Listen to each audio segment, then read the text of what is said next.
안녕하세요. 반갑습니다. 2020학년도 9월 전국연합학력평가 세계지리 해설을 맡은 이다은입니다. 여러분들 지금 이 코로나19 상황에서 우리가 지난 4월 학력평가 해설에도 선생님이 여러분들께 인사를 드렸었는데요.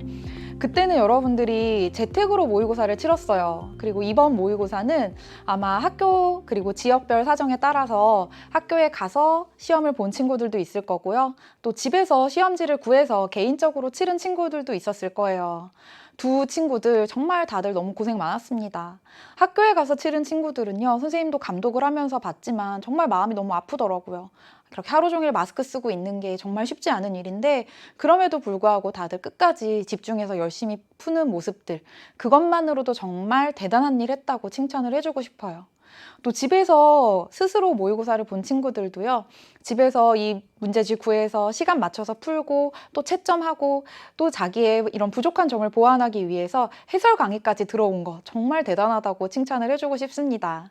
그래서 선생님도 여러분들에게 정말 도움되고 싶다는 마음으로 해설 강의 열심히 준비해봤고요. 그럼 우리 오늘 총평부터 함께 시작해 보도록 할게요. 자, 일단 출제 범위입니다. 우리 이번 2학년 세계지리 시험은요, 세계지리의 전범위가 출제되지는 않았고요. 어디까지였냐면 몬순아시아와 오세아니아 지역까지 출제가 되었어요. 그리고 여러분들 이제 공부하셔서 아시겠지만 세계지리가 점점 지역별 이슈를 강조하는 추세로 나아가고 있잖아요. 그래서 앞서서 봤던 단원들도 지역의 현황과 관련해서 개념을 묻는 문제들이 출제가 되고 있었는데요. 첫 번째로 세계화 지역이해에서는 무엇이 출제가 됐냐면 고지도가 출제가 됐습니다. 그런데 서양의 고지도와 동양의 고지도가 동시에 제시가 되었고요. 또 시기별로도 고대에 만들어졌던 지도, 중세시대의 지도, 그리고 다양한 세계관이 담긴 지도들. 그래서 여러분들이 전반적으로 고지도에 대한 그리고 그 당시에 세계관에 대한 학습이 되어 있는지 묻는 문제들이었고요. 또 한 가지는 세계화와 지역화 전략 중에서 이번 시험에서는요, 지역화 전략이 출제가 되었어요. 특히 지역화 전략 세 가지 중에서 여러분들이 장소 마케팅, 지역 브랜드화, 지리적 표시제 세 가지 중에서 장소 마케팅과 지역 브랜드화 많이들 헷갈려 하는데요. 그래서 선생님이 해설 강의에서 두 개 절대 헷갈리지 않는 방법 알려드릴 거예요. 그리고 두 번째로 세계의 자연환경과 인간에서는요, 기후와 지형에 대해서 다루고 있는 단원이죠. 여기에서는 사실 이게 고3 시험이었다면 기후의 형성과 관련된 원리들까지 깊이 파고드는 문제들이 나왔을 텐데요. 2학년 시험이다 보니까 그렇게 아주 깊이 있는 원리까지 묻지는 않았고요. 다만 이런 기후 지역들을 구분할 수 있는가, 그리고 각각의 기후 지역의 특성을 알 수 있는가, 그리고 그로 인한 사람들의 삶의 모습을 파악할 수 있는가, 이런 것에 초점이 맞춰서 출제가 되었습니다. 그래서 세계의 자연환경과 인간에서는요, 열대기후에서 열대 우림기후와 열대 사바나 기후를 구분할 수 있는지 출제가 됐고요.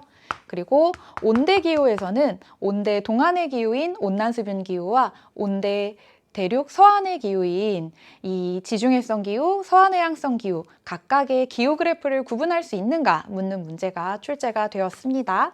그리고 건조 지형과 빙하 지형은요, 이것이 침식 지형인지 퇴적 지형인지, 그리고 건조 지역에서는 이것이 물로 인해서 만들어진 지형인지 바람으로 인해서 만들어진 지형인지 파악하는 게 중요한데요.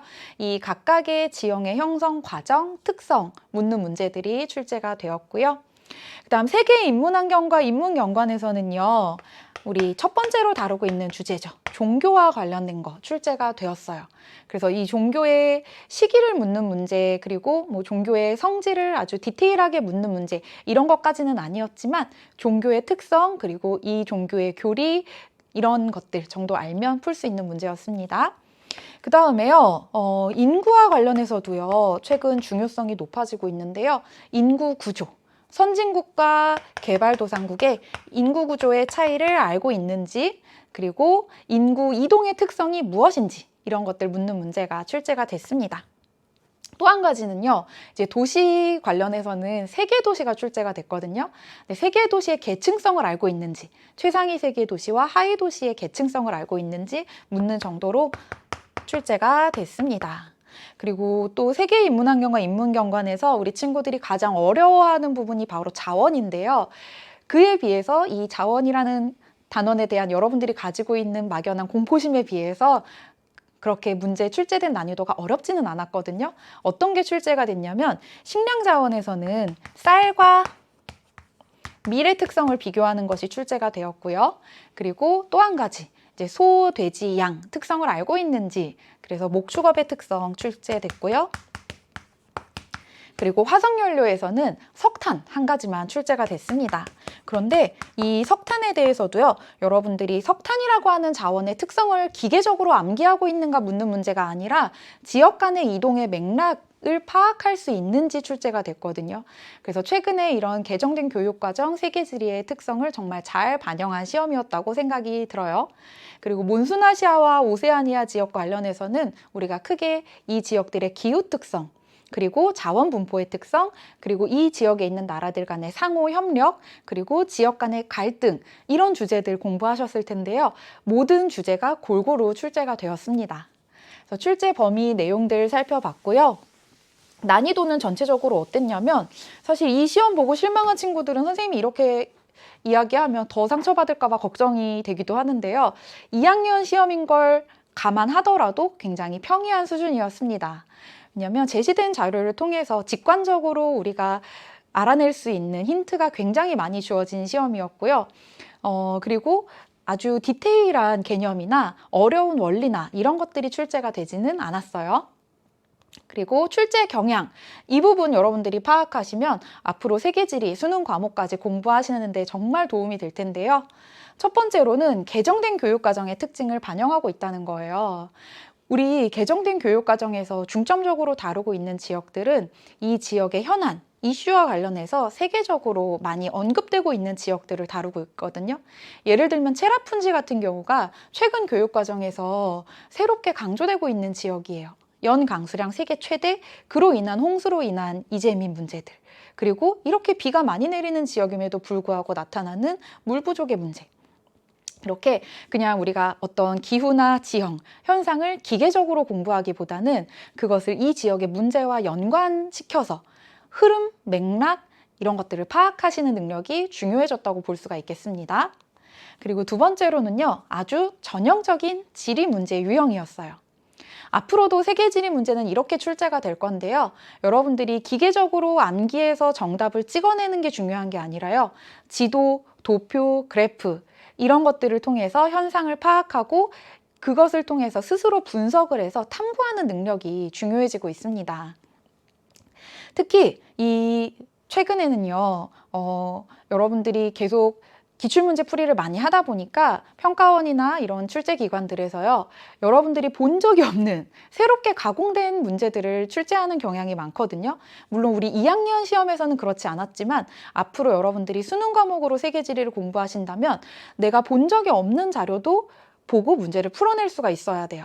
그래서 기계적으로 데이터 도표 암기하시는 거 정말 중요하지 않고요. 스스로 분석하는 능력이 중요해지고 있다는 겁니다.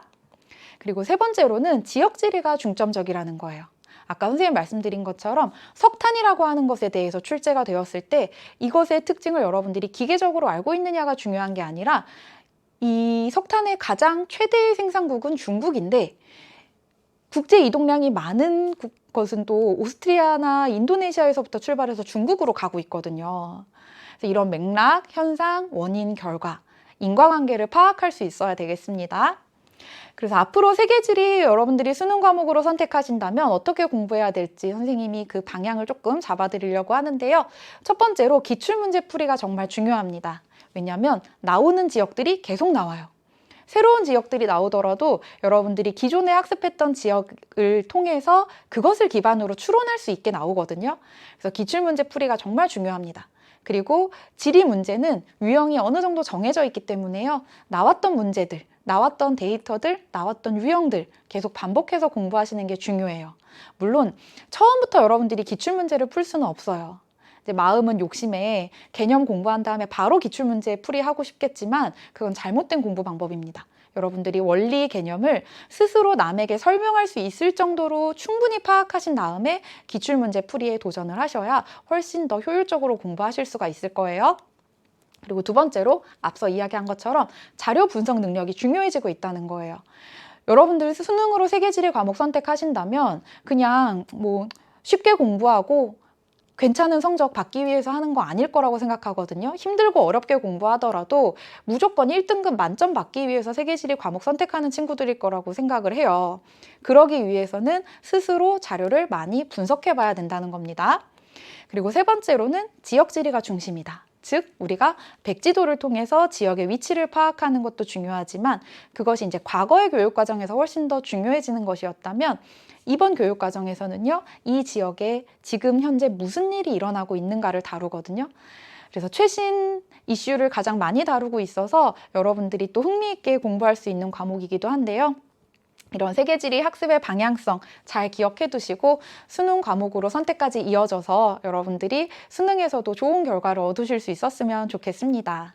그래서 선생님이 이 해설 강의, 이어지는 해설 강의에서도요, 그냥 이 문제를 접근하기 위한 전략, 그리고 이 문제를 해결하기 위한 단서, 이런 데에서 그치지 않고 앞으로 수능을 공부한다면 이 단원을 공부할 때, 이 주제를 공부할 때 어디에 더 중점을 둬야 되겠구나 하는 것들 자세하게 알려드릴 거거든요. 그래서 세계지리 공부하는데 앞으로 좀 도움을 받고 싶다, 방향을 잡고 싶다 하는 친구들은 해설 강의 처음부터 끝까지 보시면 큰 도움 되실 거라고 생각합니다. 자, 그럼 우리 얼른 문제풀이 넘어가 볼까요?